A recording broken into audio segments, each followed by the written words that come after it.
स्वच्छ भारत अभियान हेउ अथवा सचेतनता कार्यक्रम सबुथिरे आघबर होई विभिन्न सामाजिक कार्यक्रम रे अंशग्रहण करुथुवा गणिया बणिक संघ तरफ बजार परिसर रे दहीबणा बंटन कार्यक्रम अनुष्ठित हो जाइछे। प्रबल खरा को दृष्टि रे रखी राज्य सरकारक तरफ हिटवेव जारी करा जाइछे। एही समय रे अनेक स्थान रे जल समस्या लागि रहिछे। तेबे गणिया बजारु आसुथिबा जनसाधारणक पई पानीय जल समस्या थिबा बेले बणिक संघ तरफ दहीपणा बंटन जनसाधारणक आश्वस्ति प्रदान करिछि।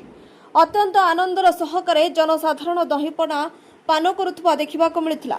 बजार सभापति दाशरथी साहूक नेतृत्व में उपसभापति कुलमणि साहू, संपादक प्रभात कुमार दास, ब्रजकिशोर साहू, सुशांत कुमार साहू प्रमुख दहीपणा बंटन में सहयोग करथिले। हिटवेव सतर्कता शेष होगा पर्यंत यह कार्यक्रम चलिबो बोली सभापति प्रकाश करिसेंति।